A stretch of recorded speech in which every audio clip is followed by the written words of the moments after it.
Nesta apresentação, vou compartilhar com você de forma muito aberta que a Bíblia ensina, antes de tudo, que a Igreja, o povo de Deus, passará pela tribulação. Depois, vou mostrar como se preparar para o que está por vir, e vamos dar uma olhada nas 7 últimas pragas, na Batalha do Armagedon, e no momento em que o rio Eufrates seca e os reis do Oriente aparecem, para entendermos o que tudo isso significa. Precisa se preparar para o que está por vir. Quando os eventos do futuro acontecerem, você ficará completamente sobrecarregado.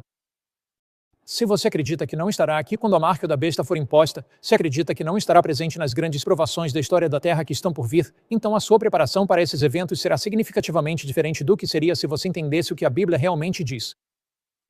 Mas primeiro, vamos diretamente à Bíblia e observar 4 ensinamentos claros das Escrituras que revelam que a Igreja passará pela tribulação. Muitas pessoas leem livros sobre a tribulação. Elas ouvem seus pregadores favoritos na TV falando sobre a tribulação. Mas muitos deixam de ir diretamente à Bíblia para ver o que ela diz. Eu adoro aquele poema que diz: "O que diz a Bíblia? A bendita Bíblia para mim." Os ensinamentos dos homens tantas vezes me enganam.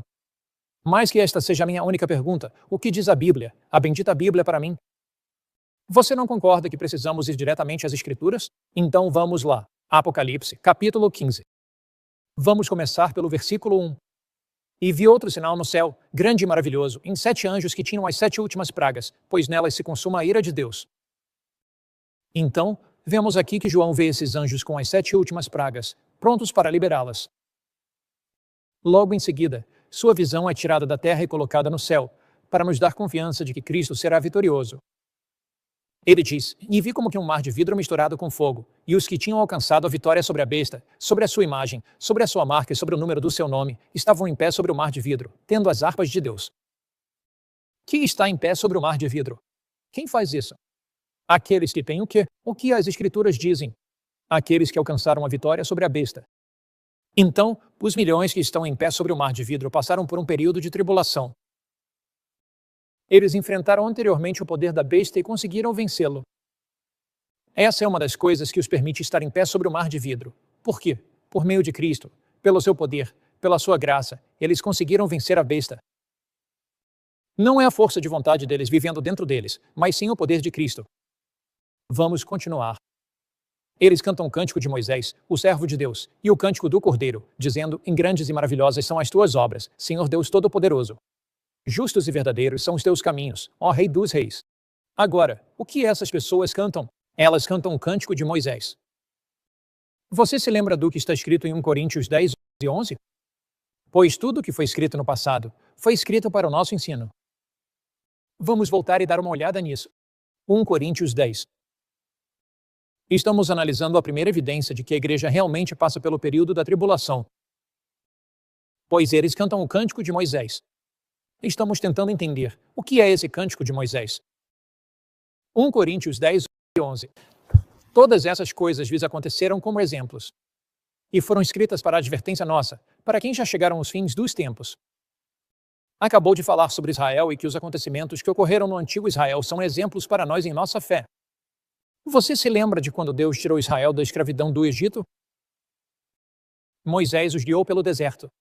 Eles chegaram ao Mar Vermelho e, ao se aproximarem do mar, havia montanhas de um lado e deserto do outro. Os exércitos egípcios os perseguiam em seus carros de guerra. Quando os israelitas olharam para trás, viram o sol refletindo nas lanças e espadas dos egípcios. Eles ouviram o estrondo dos carros de guerra egípcios. Eles ficaram ali, sabendo que a morte certa era inevitável. Mas Deus disse a Moisés: "Vá em frente, coloque os pés na água." E Moisés colocou os pés na água. O Mar Vermelho se abriu, os israelitas passaram, e então Moisés e seu povo chegaram ao outro lado. Mas o que aconteceu com os egípcios? A água desabou sobre eles. No final das pragas, Moisés e seu povo atravessaram o Mar Vermelho. Mas você se lembra do que aconteceu antes disso? Houve 10 pragas. Elas foram derramadas sobre o Egito. Onde estavam os israelitas durante essas 10 pragas? Eles estavam dentro do Egito. O que aconteceu quando o mar se abriu? Eles foram libertos e os egípcios foram destruídos. Foram mortos dentro do rio, dentro do Mar Vermelho. Agora, do outro lado do mar, em Êxodo, capítulo 15, você verá que Miriam começa a liderar os israelitas no cântico, e chamamos isso de o cântico de Moisés. Êxodo, capítulo 15. Israel estava presente durante as pragas, foi liberto ao final das pragas, e o cântico de Moisés é um cântico de vitória e triunfo para Israel. Veja, Êxodo 15. Então cantaram Moisés e os filhos de Israel este cântico. Este é o cântico de Moisés, Êxodo 15, versículo 1, ao Senhor. E disseram, encantarei ao Senhor, porque triunfou gloriosamente. Ele lançou o cavalo e seu cavaleiro no mar. O Senhor é minha força e meu cântico, ele se tornou a minha salvação. Ele é meu Deus, e eu prepararei uma habitação, o Deus de meu pai, e eu o exaltarei. O Senhor é homem de guerra, Senhor é o seu nome. Os carros de Faraó e seu exército ele lançou no mar. Então, o que é o cântico de Moisés? É o cântico da vitória. É o cântico do triunfo. É o cântico que, ao final das pragas, o povo de Deus foi liberto. O que cantamos? O cântico de Moisés. O que é isso? É o cântico de vitória e triunfo, de que alcançamos a vitória pela graça de Cristo sobre a besta, e nós não recebemos a marca da besta, fomos fiéis e permanecemos firmes por Deus durante esse período das pragas, fomos libertos ao final das pragas, e estamos de pé sobre o mar de vidro. Bem, aqui está a primeira evidência, em todas aquelas coisas que aconteceram com eles aconteceram como exemplos. Elas foram escritas para nossa advertência, para quem já chegaram os fins dos séculos. Então, a experiência de Israel ao passar pelas pragas é um exemplo para nós de que passaremos pelas pragas protegidos por Deus, libertos por Deus, e ao final desse tempo, cantaremos o cântico da vitória. Em Apocalipse capítulo 15, temos a segunda evidência de que realmente passamos pelas pragas. Novamente, se você ler o que muitas pessoas dizem, elas vão afirmar que somos libertos antes das pragas, arrebatados, se preferir. Mas isso não é, de fato, o que a Bíblia ensina. Apocalipse, capítulo 15, e repare no que as Escrituras dizem. Quando seguimos a Bíblia, e fazemos isso com muita clareza, o próprio Deus se revela a nós na Bíblia. Você se lembra de João 17, versículo 17, que diz, quem santifica-os na tua palavra, a tua palavra é o quê? Verdade. E então, ao olharmos aqui para Apocalipse 15, diz no versículo 6, e saíram do templo os 7 anjos, tendo os 7 flagelos, vestidos de linho puro e resplandecente, e cingidos ao peito com cintos de ouro. E um dos 4 seres viventes deu aos 7 anjos 7 taças de ouro, essas são as taças das 7 últimas pragas, cheias da ira de Deus, que vive para todo sempre. Agora, repare no versículo 8. E o templo encheu-se de fumaça por causa da glória de Deus e do seu poder. E ninguém podia entrar no templo até que se cumprissem as 7 pragas dos 7 anjos. Agora, não está claro? Poderia ser mais claro do que isso? Ninguém pôde entrar no templo até que as 7 pragas fossem cumpridas. Portanto, não entramos no templo de Deus, no céu, antes das pragas. Nós passamos pelas pragas, cantamos o cântico da vitória e então entramos no templo. Você consegue se lembrar de outra ocasião na Bíblia em que o templo foi preenchido com a fumaça e a glória de Deus? Com certeza. Quando o templo, o santuário literal na terra, foi inaugurado, o templo se encheu da glória de Deus e ninguém podia entrar nele.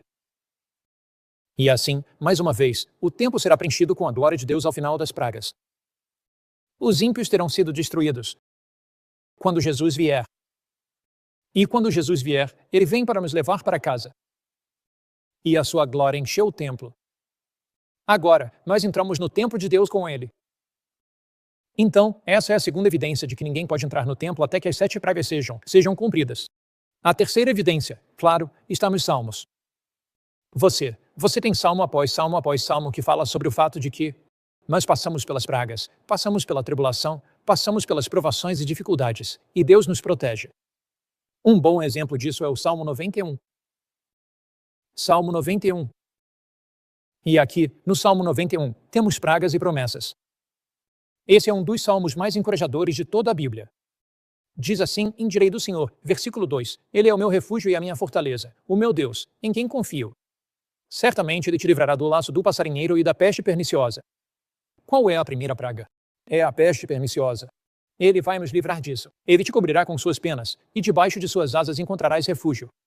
Não terás medo do terror noturno, nem da flecha que voa de dia, nem da peste que se propaga nas trevas. Qual é a outra praga? É a peste que anda nas trevas, nem da mortandade que assola ao meio-dia. Qual é a outra praga? O sol que queima os homens. Então, isso obviamente está falando das pragas. 1000 cairão ao teu lado, Salmo 91, versículo 7, 10.000 à tua direita, mas tu não serás atingido. Portanto, passaremos pelas pragas com fé em Cristo, protegidos por Cristo durante as pragas, e veremos 1000 caírem ao nosso lado, mas isso não chegará até nós. Por quê? Porque estamos debaixo da sombra de suas asas. Ele está nos protegendo e guiando durante essas pragas. Ele é o nosso defensor durante as pragas.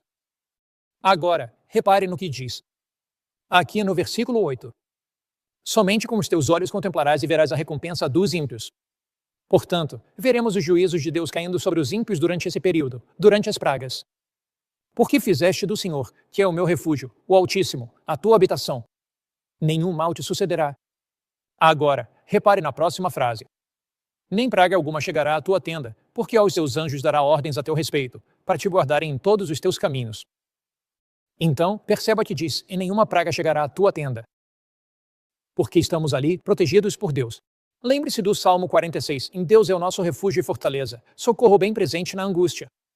Portanto, não temeremos, ainda que a terra se mude, ainda que os montes se transportem para o meio do mar, Deus está no meio dela, não será abalada, Deus ajudará ao romper da manhã. Então, mais uma vez, ao longo dos Salmos, Deus é o nosso refúgio e fortaleza. Aqui está a última evidência, que são as parábolas de Jesus. Nas parábolas de Jesus, o trigo e o joio existem juntos até a colheita final. Não há um arrebatamento seguido de uma tribulação de 7 anos e depois Cristo vindo para buscar seus santos no início e vindo com seus santos no final. Nós não encontramos isso. Você não encontra isso nas parábolas. Por exemplo, você olha para Mateus capítulo 13, e ali está a parábola do trigo e do joio. E, em Mateus capítulo 13, diz no versículo 30, deixem ambos, ou seja, o trigo e o joio, crescerem juntos até a colheita, e no tempo da colheita direi aos ceifeiros, ajuntem primeiro o joio e amarrem-me em feixes para ser queimado, mas recolham o trigo no meu celeiro. Então, nessa parábola, o joio é recolhido primeiro e queimado, depois o trigo. Em outras palavras, é um evento simultâneo. Ele conta outra parábola, a parábola do reino dos céus, como um grão de mostarda, e fala sobre como ele cresce e se expande pela terra. Então o evangelho vai avançar. Um decreto será promulgado, de acordo com Apocalipse 13, condenando o povo de Deus à morte. A marca da besta será imposta. O povo de Deus será fiel a ele, e enquanto forem fiéis, cada indivíduo na terra tomará uma decisão final e irrevogável a favor de Cristo ou contra Cristo. Quem é justo, continue sendo justo. Quem é santo, continue sendo santo. Quem é injusto, continue sendo injusto. Quem é impuro, continue sendo impuro. Quando essas decisões são tomadas, a liberdade condicional humana se encerra. As 7 últimas pragas então são derramadas. O povo de Deus confia fielmente nele durante as pragas. Ao final das pragas, eles cantam o cântico de Moisés. Eles são protegidos durante as pragas. O trigo e o joio crescem juntos até a colheita. No final dessas pragas, Jesus vem. Ele recolhe o seu trigo para o seu celeiro. Seu povo é arrebatado para encontrá-lo nos céus. Os mortos justos são ressuscitados, os vivos justos são transformados pelo seu poder e graça, e os ímpios são destruídos pelo esplendor de sua vinda naquele momento. Agora, você pode se perguntar, e o amor de Deus? Podemos analisar essas pragas uma a uma, ver por que Deus derrama essas pragas? São julgamentos arbitrários? E quanto ao amor de Deus nas pragas? Vamos começar com Apocalipse 16. Vamos analisar cada uma das pragas especificamente e nos perguntar onde está o amor de Deus. Vamos para Apocalipse 16, versículo 1. E ouvi uma grande voz vinda do templo, dizendo aos 7 anjos, vão e derramem as taças da ira de Deus sobre a terra. O primeiro foi e derramou sua taça sobre a terra. E surgiu uma úlcera maligna e dolorosa nos homens que tinham a marca da besta e que adoravam a sua imagem. Agora, repare, sobre quem cai essa úlcera maligna e dolorosa, essa ferida horrível?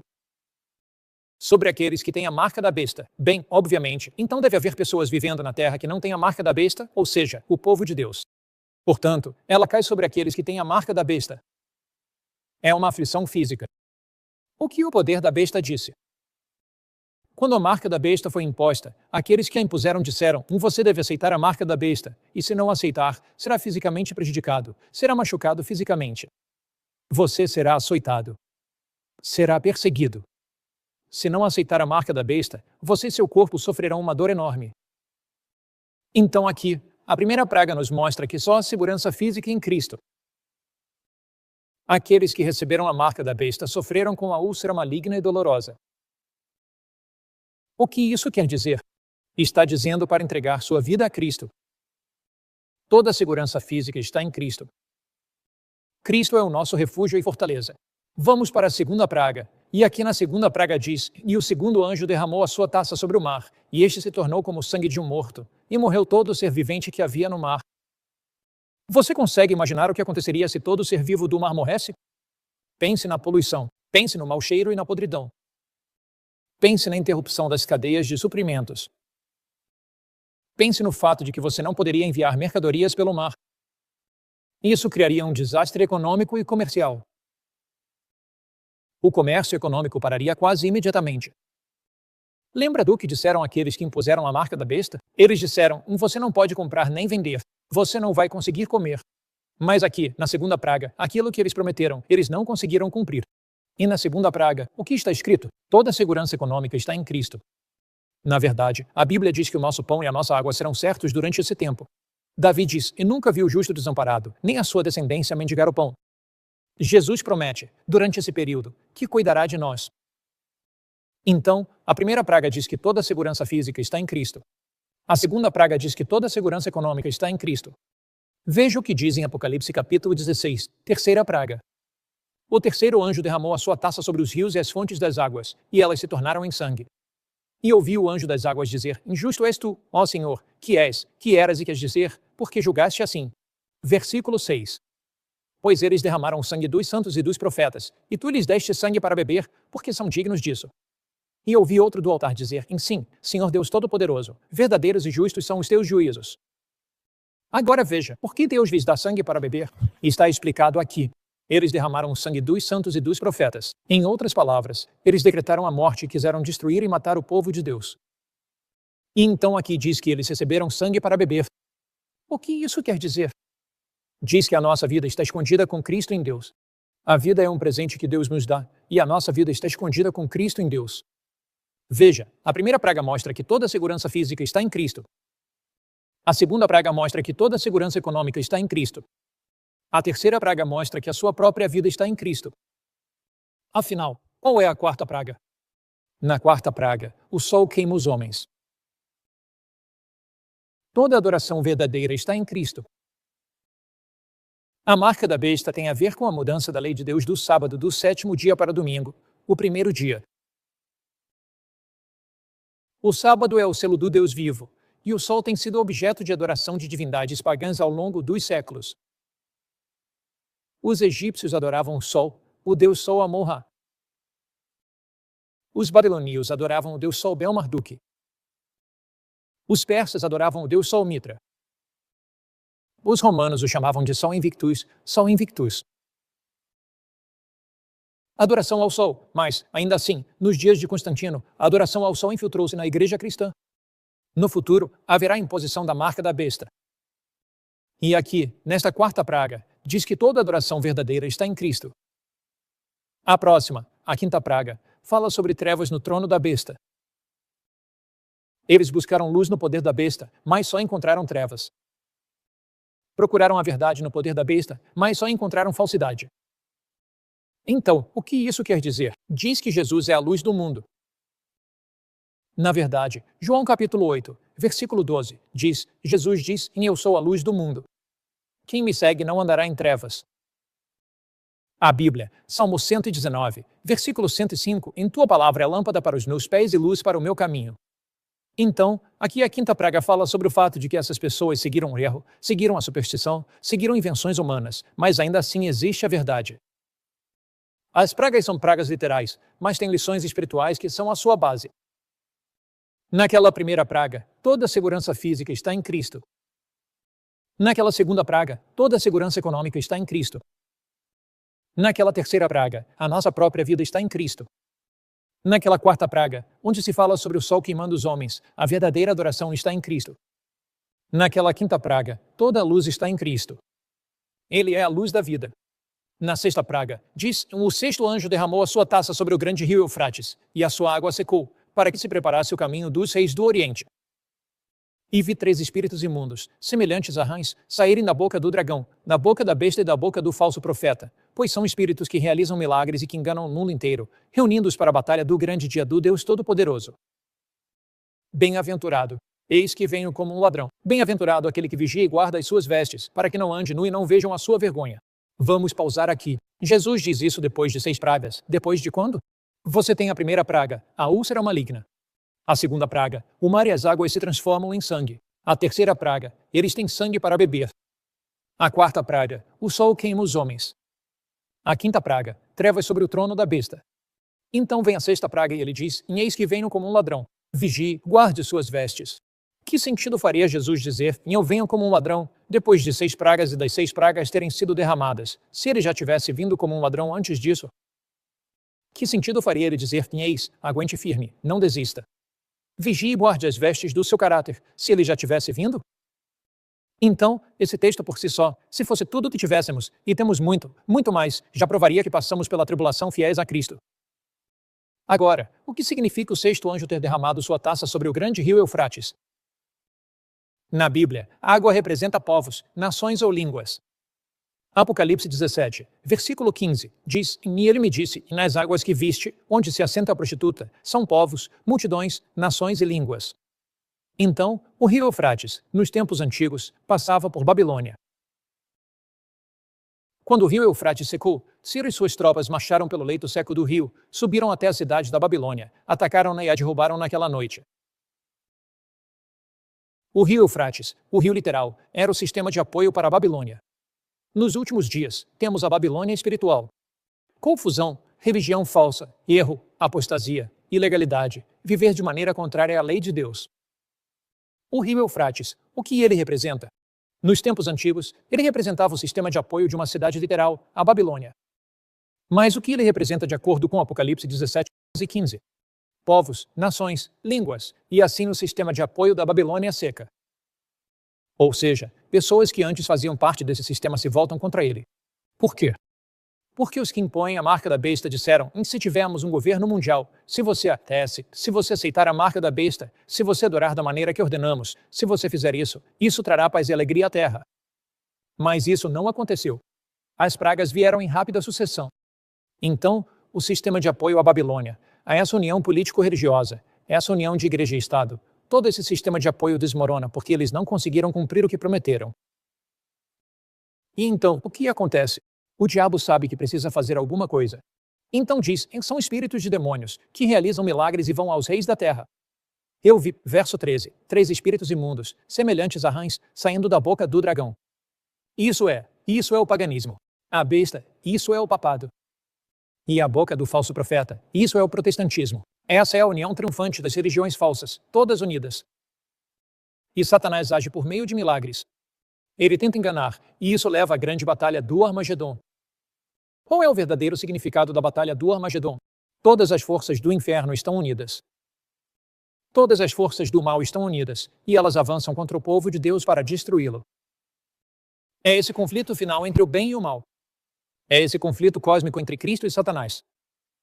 Mas, nesse momento, ocorre a 7ª praga. Pedras de granizo caem do céu. Nós lemos isso aqui. E o 7º anjo derramou sua taça no ar. E veio uma grande voz do céu, do trono, dizendo, está feito. Houve vozes, trovões, relâmpagos e um grande terremoto, e a grande cidade, Babilônia, foi dividida e caiu, e toda a montanha e ilha foram removidas dos seus lugares, e uma pedra de granizo do tamanho de um talento caiu do céu, isso equivale a 30 quilos. Então, o que acontece? Jesus disse, está feito. Acabou. Pecado, doença e sofrimento, nunca mais. Doença, desastre e morte, nunca mais. Poluição e pobreza, nunca mais. Confusão e caos, nunca mais. Jesus disse, é hora de buscar o meu povo. É hora de libertar o meu povo. Então Jesus desce pelo corredor do céu, mas antes disso, a 7ª praga acontece. Terremoto, toda montanha e ilha são removidas dos seus lugares. As pedras de granizo caem. Os ímpios são destruídos. Os justos mortos são ressuscitados. Os justos vivos são transformados. Justos mortos e justos vivos recebem corpos imortais. Eles são arrebatados para encontrar Cristo nos céus. Eles foram fiéis a Cristo, fiéis quando a marca da besta apareceu, fiéis nas 7 últimas pragas. Pela sua graça, pelo seu poder, por sua misericórdia, por seu amor, eles não cederam. Meu amigo, Jesus está te conduzindo a algo muito mais profundo do que você já experimentou no passado. Ele está te guiando para uma fé que vai suportar provações, dificuldades e sofrimentos, a fé de Jesus. Pela graça de Deus, estenda a mão para ele agora mesmo e diga, Senhor, obrigado pelas promessas de Deus. Obrigado porque estou do lado vencedor. Obrigado porque Jesus está ao meu lado para me fortalecer nas provações de hoje e me preparar para as provações de amanhã. Obrigado porque o Senhor nunca vai me deixar nem me abandonar. Obrigado porque, quando o poder da besta impor sua marca, em Cristo eu posso ser vitorioso. Obrigado porque terei anjos me protegendo durante as pragas. Obrigado porque, mais uma vez, o Senhor virá para me levar para casa. Vamos orar. Pai do céu, te agradecemos de todo o nosso coração porque Jesus Cristo é nosso Salvador e Redentor, porque Ele morreu por nós e porque Ele virá novamente para nos buscar. Nós te louvamos por isso. Em nome precioso de Jesus, entregamos nossas vidas a Ti, em nome de Cristo. Amém.